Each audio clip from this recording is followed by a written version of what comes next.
grow the trees without flowers, and I didn't want to have a shrub in a pot. So I think in 2004, Northwest brought over a guy from Western Australia. His name is Arthur Robinson. He's grown Satsuki for a long time, probably 15 or 20 years or so. He had a lot of varieties. He was doing a lot of trips to Japan, and he was bringing in different flowers, different varieties, and they all looked very good. So we got him in here, and we said, show us how to grow the azaleas in the Japanese style, and in that I mean pretty much the formal or informal upright. You can grow azaleas in anything you want. You can do the cascades, the full cascade, the semi-cascade. I've seen root over rock, but my interest was the informal upright. And I think when a lot of people went to nurseries, the garden nurseries, you know, the Bunnings or the Poyntons or whatever, the azaleas that you would buy were always multi-trunk. They're basal growing, so all they want to do is just send off shoots at the bottom. So this one has got 5 trunks, and then it's got about 7 or 8 shoots that are just growing from the bottom, because that's what it wants to do. They just keep on growing from the base. So Arthur showed us how to grow whips, and all they were, the whip was just it. It was just basically a single trunk. He was just concentrating on the shape and the form of the single trunk with a nice base, and then the buds and the branches come after that. So basically we were growing plants like that and growing the broom style, the multi-trunk, and they were all looking good, and there's nothing wrong with the broom style, but I was really looking for that informal upright sort of style. I said earlier I like Satsuki. There's 3 basic azaleas. There's the Indicum, which you see at Bunnings or Poyntons, which is this one. I would take a punt at. There's the Karoom. Karoom are fantastic. A small leaf, small flower. They should be flowering now, or almost maybe even finishing. They flower early. They've got a really nice small flower which keeps everything in scale. The leaf, the size of the flower, the size of the tree, it all looks good, and you can keep them relatively small. And then the third one was Satsuki. People call them Satsuki. I've started off calling them Satsuki, so you'll probably hear both tonight. Ted might say Satsuki, I don't know. Always right, Barry. So the experts that talk about them call them Satsuki, so it shows you where I am. The Satsuki I really like because of the variation in the flower. That's probably the main reason I like them. And there's some, I just googled flowering Satsuki, and that's what come up. All these plants are now available in Australia. A little bit harder to get, and probably a little bit more expensive than what you would pay at Bunnings, because they're still fairly rare, and until the numbers start flowing through and the cuttings actually happen, it's that old supply and demand thing. But you know, flowers like that are just absolutely fantastic. That's that's actually called Shinkyo. That's the only one I'm going to name tonight because it's the only one I know. But I absolutely love that because, like the rest of the plants, they have multiple leaves on the same plant. So you can see here, this is one tree, but it's got the red, it's got the white, it's got the what do you call that? Variegated. Yeah, variegated, another name for it though. It's got 3 or 4 different flower types on the one tree, and even this, you get that one. You'll on the same tree, it'll be all white, and another flower will have basically all purple. It'll have stripes like that. They just do so many fantastic things. I don't know, last year, I don't know whether people remember at our show, at the entry going into going into the exhibition, we had a Satsuki sitting on the bench, and it actually had that flower there, but it was absolutely loaded. Absolutely loaded. Tom Cochran brought it in. He's a fantastic grower of azaleas, and he gave it to me.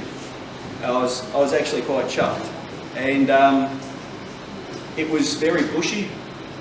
Tom had been growing it on, and it was just absolutely loaded with flowers. So last year, I didn't want to bring it in until it was right, Tom, but I thought I'd bring it in now. That's the same little tree. It was up about this high, so I've gone through and just trimmed it up, and I've brought out the 3 trunks. Again, when we're growing these things from cutting or from a small plant, it would have been a multi-trunk. Tom's gone through and selected probably the 3 best trunks. I see a couple of little wounds there where there might have been probably 5 little trunks, and he's made a triple trunk. I absolutely love it, and in 3 or 4 years' time, I want this to flower this year. Then I'm going to cut it back, and then it'll start to rebud again. It didn't bud as well as I wanted to this year, but it was in a large pot, and I took a lot of the root off, Tom, so I think I stressed it a little bit too hard. Yeah, I was trying to grow it on. Yeah. To thicken the trunk up. Yeah, I wanted the small tree, so I brought it back down. But there's the difference between growing them on, as Tom wanted them to have a lot of shoots. You can cut them down and they will bud back very well. I probably cut into the roots a little bit too hard, Tom, so it'll take an extra year to recover. And it never really, I think I might not have put it in enough sunshine either, so it hasn't really budded up as well. A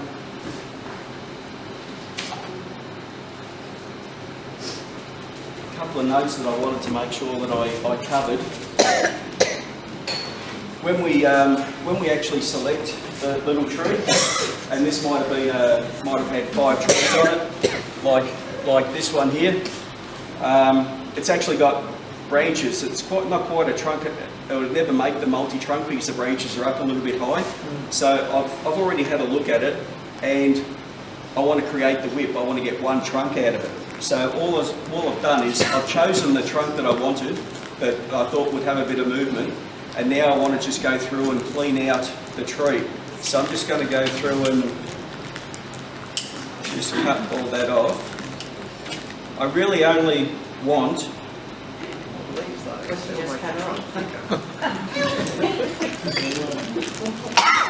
You think this is harsh, and Tom, that's right, the branches would have made it thicker, but... No, but the little bits at the bottom, they will make the bowl thicker. Yeah.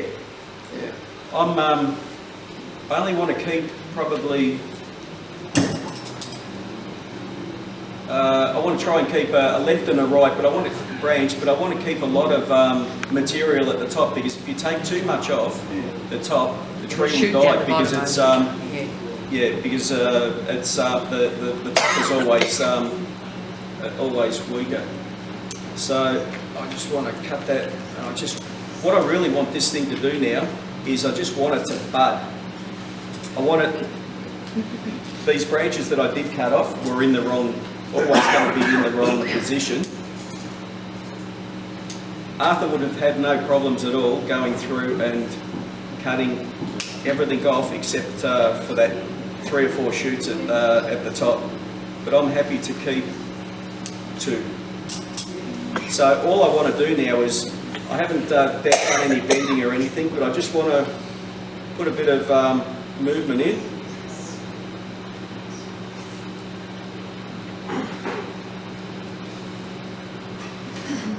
Bit of left to right and front to back. With the black lines. No. Because as it grows, the curves do get smaller. Correct. They'll close up, won't they? Right. Yeah. Not as vicious. And that's the one of the things coming a month after harm. You know, it's not really exciting. The azaleas really aren't really going to do it for you. Barry, All right. when you cut all those branches off, do you leave a stump? I do. I've read books now where people will cut them off flush. The reason I leave a stub is it allows the that stub to die back and not die off into the trunk. So after 12 months, after that had been well and truly dead, then I'll cut it flush. If I cut it off flush now, it'll leave quite an indentation and it'll start to rot. So I'd rather a clean cut afterwards. So that's basically how we would go through and start a tree. So I've bought that out at Bonsai Art. It's got a fantastic little flower on it. I don't expect that to be any startler for 5 or 10 years, but they are a few bucks to buy. So I've only been buying them small, and I'm happy just to have them as flowers around my bonsai for a couple of years. But they will end up making nice little trees. And over the years, my trees have been getting smaller, so I really only want something that big. So from that, I will pop to the 5-inch pot. I will pop to the 7-inch pot, and you can just pop to the 12-inch plastic. But I like going into these pots for the bigger ones because they're going to spend a few years in these pots, because I do want them to thicken up first, and I'm in no rush to get them into bonsai pots. Barry, how long do you leave it in that little pot before you put it into the next Oh, one? I'll do it annually. Lola. Yeah, Because I want to try to keep the root ball nice and flat, and for me to take it off gradually is going to allow me to. I don't want to put it into a big deep pot like this, like a lot of older azaleas are, because they never had that root treatment. And I think the root treatment's important to get into it early, because I don't want to spend 5 years on this thing and then decide, oh, now let's get the roots down and I kill it. If I'm going to kill it, I'd rather do it in the first year, cut my losses, I save my time, I move on, basically. Do it in the first week, mate. So, again, When you wired the other one, yeah, did you protect the bark? no. Arthur promoted wrapping the wire in paper and gluing the newspaper or white paper. Seriously, you've got too much time on his hands, you know. And plus the paper never really wound on really tight. The paper was supposed to protect the bark, but the tree grows, paper or not, it's going to cut into the bark. You do you do the right thing and cut the wire off before it cuts in. And sometimes the paper was sloppy, and you wouldn't know whether it was cutting in and make it actually worse. You had less idea. But that was his theory. He got it out of a book, so he run with it. But it's not something I would have necessarily done. This thing's a little bit older, and it's had no work done to it. Ted and I, no, you didn't come out, Ted. Last time at Bonsai Art, we have a little group out there that talk about azaleas in a little interest group. I won that. It was a $2 raffle. Yeah. So they've been growing it for a while, but you can see that even Trevor is a nurseryman now. He's trying to grow those whips. But again, I think the base is quite enough. So I'm just going to go through and do what I did on the last thing. It seems a bit ruthless, but you've got to be cruel to be kind, I think. So there's one branch I want to keep. I think it might be that one. But I'm just going to go through. We hope it was. And I'm going to keep that foliage at the top. So it's got a little bit of movement. These things are a little bit brittle. They're not as easy to wire as your black pine, and I certainly, maybe Han might be able to put a corkscrew in it, but I certainly can't. But massage it. Yeah. I think the better they don't let anything now for wiring. You wait for another month.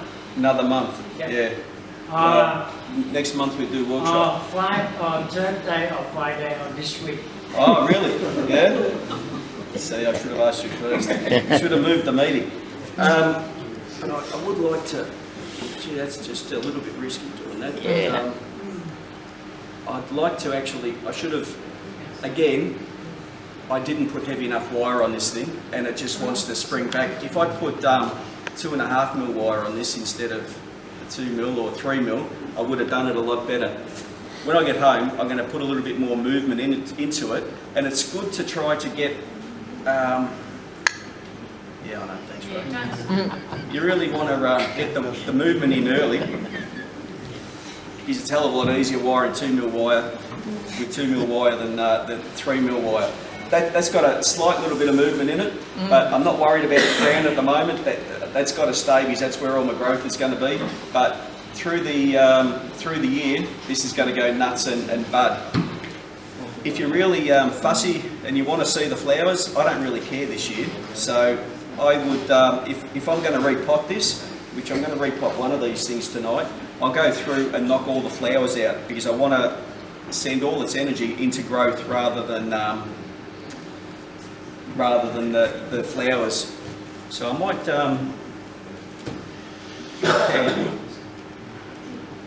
and I'll leave that for a second.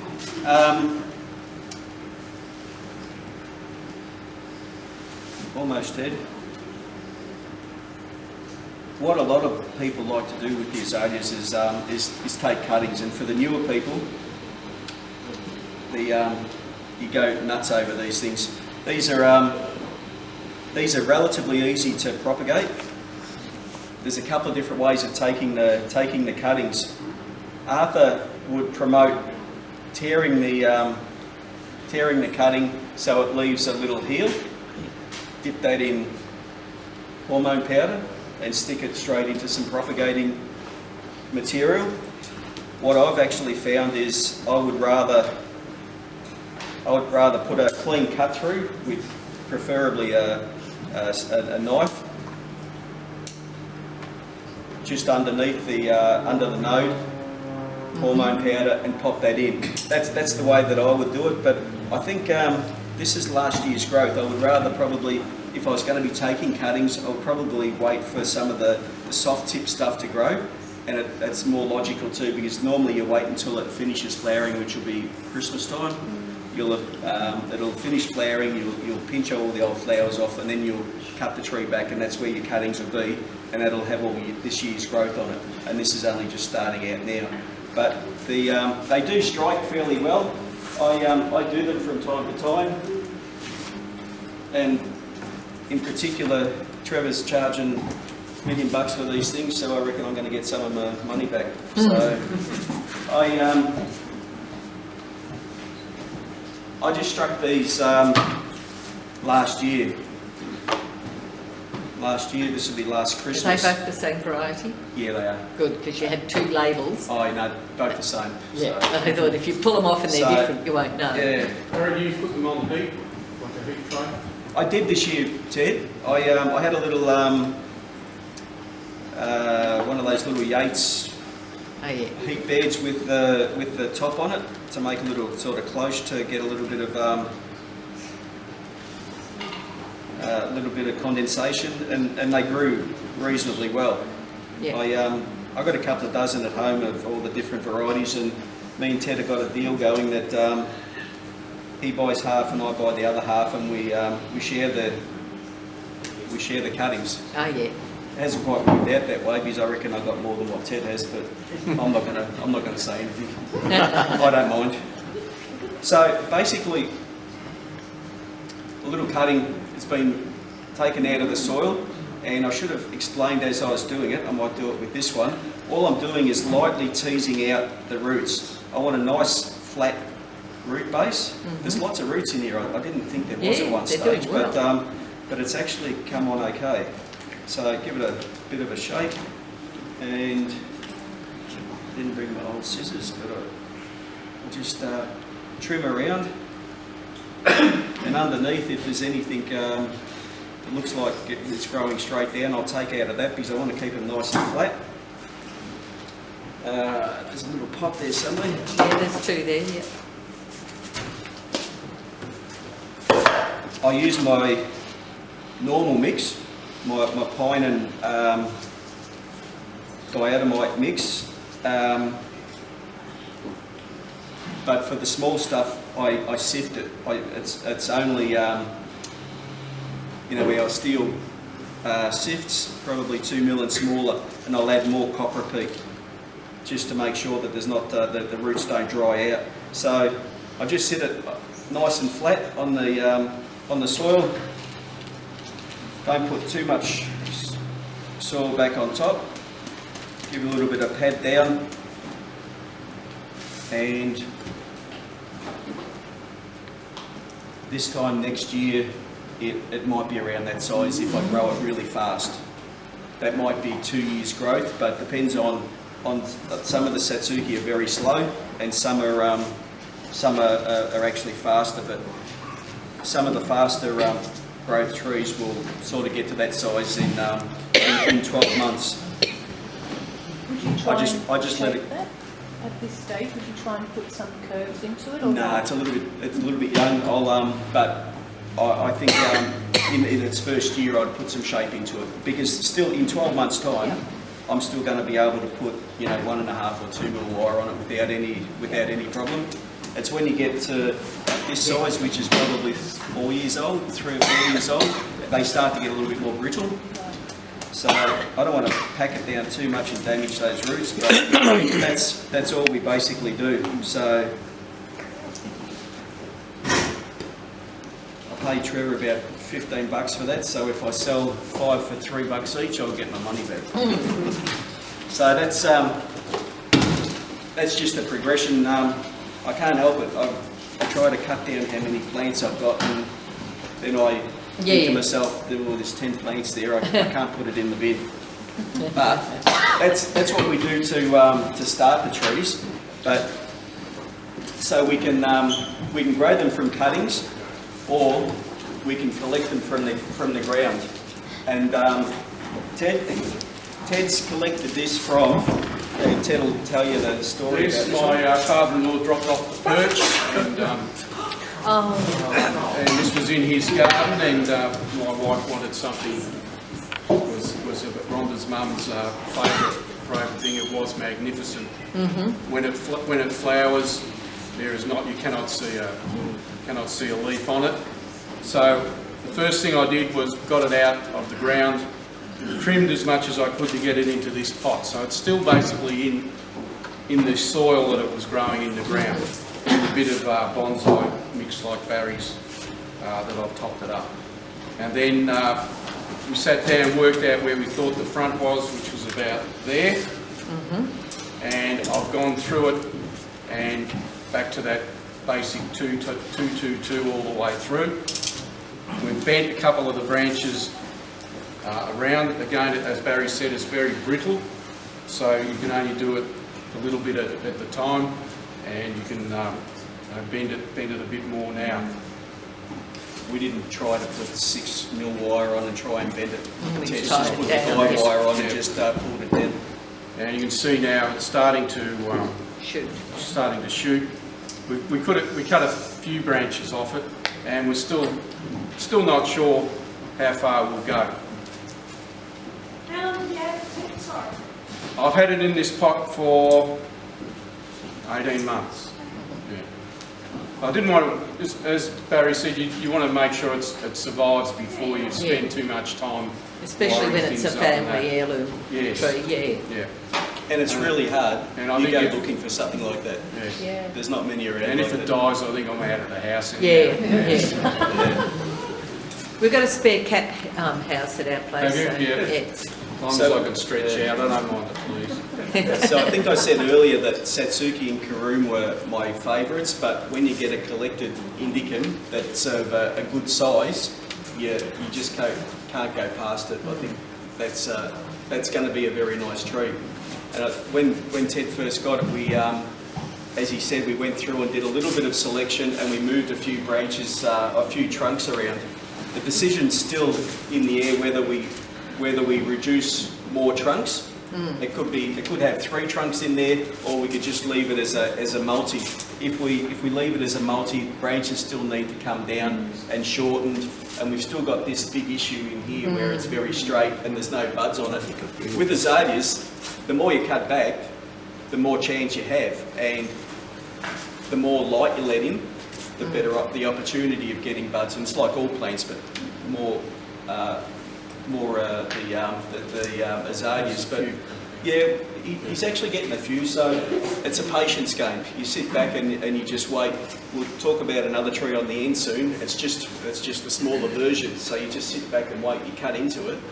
But Ted was talking about 2-2-2s. A lot of people know what it is, but azaleas will throw 3, 4 or 5 shoots at the one point. We only want 2. So with this particular one, I would have taken the top one because we've taken the top one out because Yeah, it's just- too long. Yeah, keep the short ones with the growth close. And if it was growing like that, you can actually wire it and you can gently twist it around so you get 2 shoots coming off. You look at all the famous trees, or you look at all the good quality trees around, everything goes off in 2s, not 3s or 4s or clumps, because it's only going to swell in areas and make the tree look ugly. So to get the really nice fine ramification, Ted would have taken it down to 2, let that grow out to 3 shoots. This is, unfortunately, we took a photo before we did this work at the Northern Bonsai Club. We did a talk and a demo over there, about last year? Sorry, Last yes, last year. Last year. So this tree is owned by Frank Hocking. A lot of people know Frank. He's let it grow and he hasn't, old school, he's wanted flowers. He hasn't cared about the bonsai design necessarily. He's wanted flowers. So this thing has just grown and grown and grown and got very leggy. The tree was probably about this high. Yeah. If it was my tree, I would have cut it down a lot lower. Frank's 91. I wanted him to make sure that he had a number of years with flowers on it. I didn't want to cut it down to a stump and then, you know, you might only see a flower a couple of times. So I wanted to make sure that he got a lot of enjoyment out of it. So he allowed me to do the work on the tree. So the deal is, he takes it back for flowers, and then I take it back and I continue to do the work on it. But this tree is really, really good. I've really enjoyed working with this because it's responded. It's an old tree. When I did cut it down, it had very few new, very, very little foliage on it. And I told people at the time, I wired all the trunks and everything, and I said, I've got to wait for buds. So last year I didn't repot it, which now in hindsight is a mistake. I should have repotted it. It'll be repotted this year after it flowers. But it's budded up really nicely, and I envisage bringing it down a little bit further. And like Ted's tree in here where it's got no buds, I can get buds all over here, but I can't on this. I haven't rewired this thing again because there's 3 buds coming down here now, and I'm not going to damage them. I'm going to let them pop. Originally, I told people that the front was, it's going to be really hard, but I think the front is in there somewhere. But as the tree grows, you look at it and the buds and your ideas sort of change. And what I see now is a tree that has a front straight to the kitchen now. I want to bring this branch down a little bit.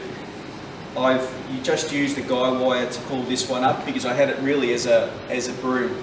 Now this will be just a tighter multi-trunk, and I think this has also got to come out a little bit as well, but I don't want to do anything to it. I want these buds to pop. The idea of the multi-trunk is so no branches are crossing over, and because this tree hadn't been started off properly in the first place, I don't really like the way the trunks are coming off the Nabari, but I love the Nabari. If you get a chance later on to come up and have a look at this, I give it a scrub yesterday, and it had a lot of moss and everything on it.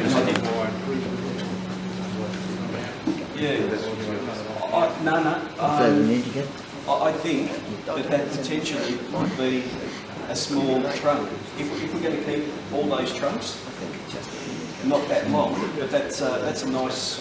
I wouldn't have it as a branch. I would keep it up because it's going to fit in that area. Yeah. And someone said that we shouldn't take that out. In a couple of years' time, that's not going to matter. This is quite good, and if we've got something underneath, I know we've got to wait for it to bud, but I feel confident that it'll pop. And then we've got probably take out this one because this is way too thick as well. We can't keep those two there because look how much it's fattened that up already. It's really no good. So next year, or even maybe in autumn or late summer after Christmas, maybe we can take that out, but I'll do it really slowly. But everything is starting, actually it looks quite good already. It's, Yeah. I think, Starting to get the train in shape. yeah, that's right. I think maybe you could, even now, we mucked around with it so much and there's still so many options, but I think it could actually stand up a little bit more too, because that Nabari actually goes down a long way. We might be able to expose that more and get a bigger base. This, if we're going to keep this that long, then it's got to go around on that side more, I think, because at that it's coming out to us too much. That's, yeah. But well, that's Not even Harm's magic. don't tell him, you'll try. Yeah, so just by going through, we've only taken a couple of heavy branches off, and going through the 2, 2 and 2, look how much has actually come off. That's a massive amount. And that's what we've got to do to the trees. And there's a very nice little tree up there. Shane, do you want to bring your tree up? I wouldn't do it to his tree because he likes it. But if he had 10 of those azaleas, I would be very, very tough on the tree and do some heavy work on it. Not that I don't like it now, because I think it's quite a nice little tree, but it's, for my liking, it's too dense at the top. It's got that shrub look. It doesn't have a tree look. If we wanted to make it look like a tree, we've got to see the structure of the branching. And around the top here, we've got 1, 2, 3, 4, 5. We've got 6 branches coming out at once.